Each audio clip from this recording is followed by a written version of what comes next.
and at the end of it and are back for year two. Yeah, it was crazy. I mean, there's a lot of crazy events that went on that year, and I got injured. I had to get surgery on my knee, so it just really forced me to think about other people. I really focused on my relationship with God, and just got back and tried to be as selfless as I can. Realize that every day is it's not guaranteed. So just really be thankful for every day and go as hard as I can. When did that injury happen? I know, was it late in camp? It was mid-camp. Mid-camp? Yeah, mid-fall camp. Did you feel like you were trending towards being in the playing group up to that point? I don't really know. I mean, me and Coach Cap talked about it a little bit, but, a week into fall camp, we don't really know much. I just went out there and tried to put as much as I can on tape, just prove what type of player I could be. How about this year? I mean, 'cause I don't think, did you practice in the spring much? Yeah, I did pretty much all of spring. You did pretty much all spring. So when did you kind of feel like, okay, I'm back to 100% coming out of that I can be on the field making a contribution? Spring ball, going into summer, I was pretty confident in my ability. I felt, confident with the playbook, confident with the people around me. They're always pushing me, helping me just trust myself, trust everyone around me, just trust everything happening. What led you to staying here? You have a tough first year. Yep.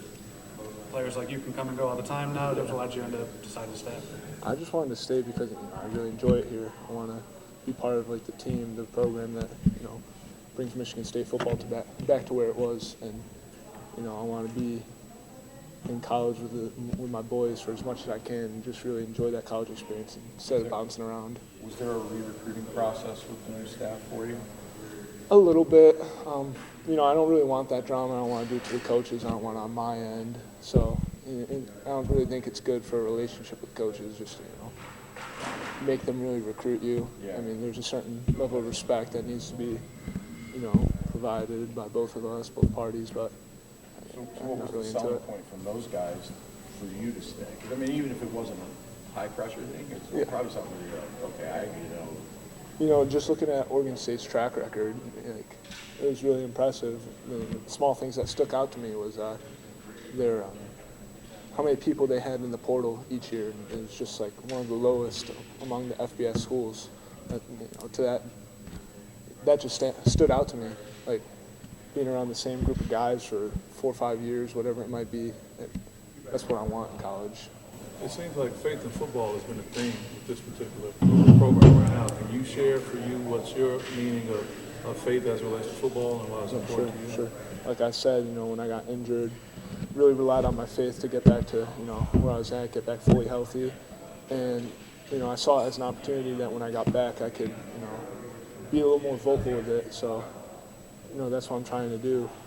Getting the guys to pray together, come together for little Bible studies, just realize that we're not the main person in the story. It's always about someone else, not us. Whoever your God is, for a lot of the O-line is Jesus Christ, and we pray to him every day, pray to him before every game. That's been really crucial to, our growth and our success, just being selfless and playing for each other and playing for God. Is it difficult to talk about your faith amongst your generation? I would say so, yeah, because, come out a little too harsh, everyone goes crazy. You don't come out harsh enough, and the point's not, taken. You tell someone that it's not all about them, they might, lose their mind on you. But I think we're all at our best when we realize that, there's a higher power.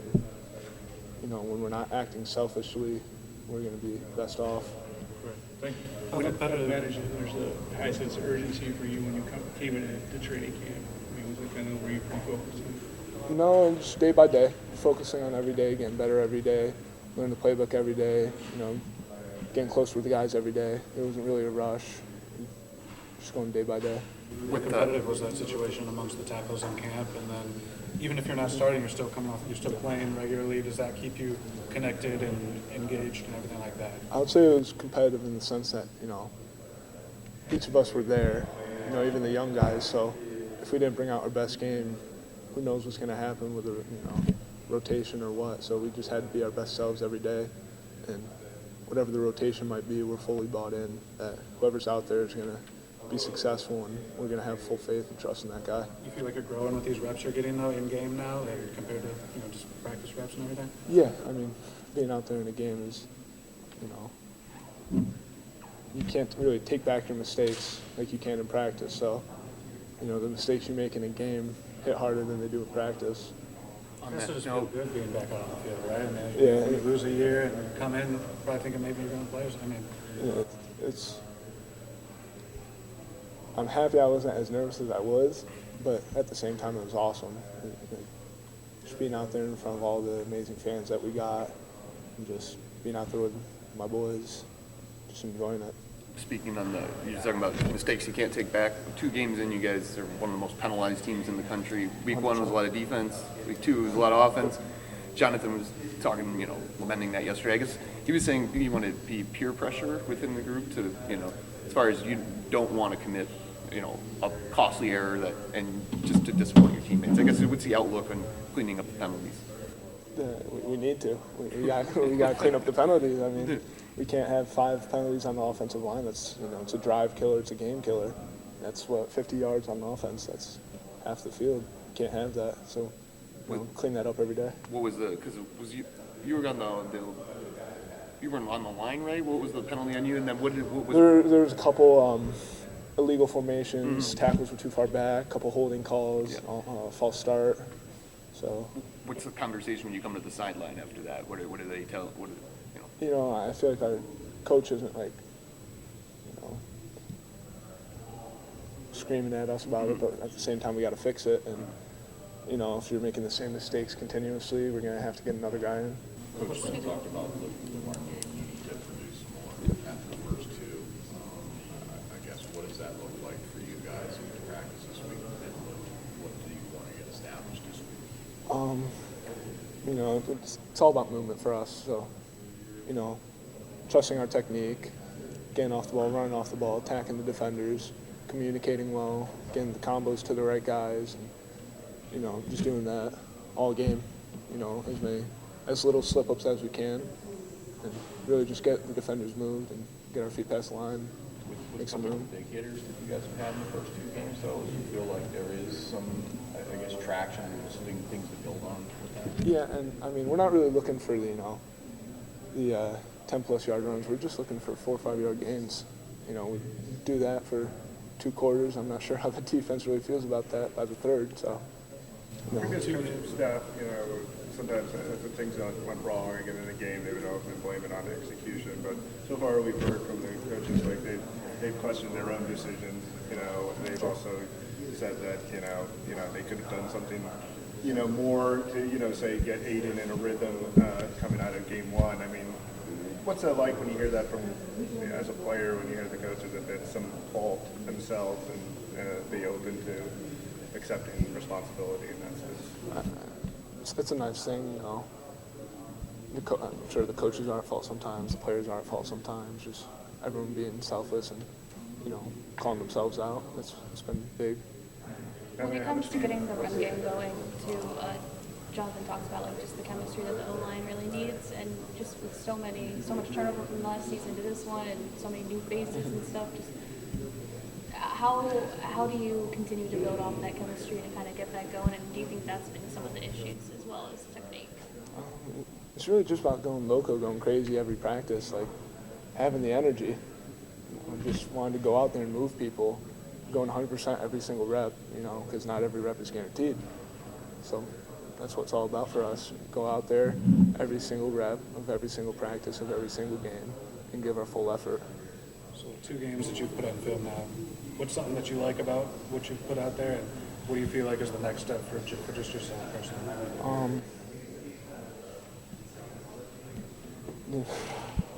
I feel like I've been pretty hard on myself these first 2 games. I've done a couple things well. I'd really like to focus on my pass pro, just staying a little more upright and avoiding lunging, and run game, getting my hands inside and playing lower than the defender and just moving them off the ball. How much does it when the coaches kind of create a culture of accountability that does create more buy-in amongst the players?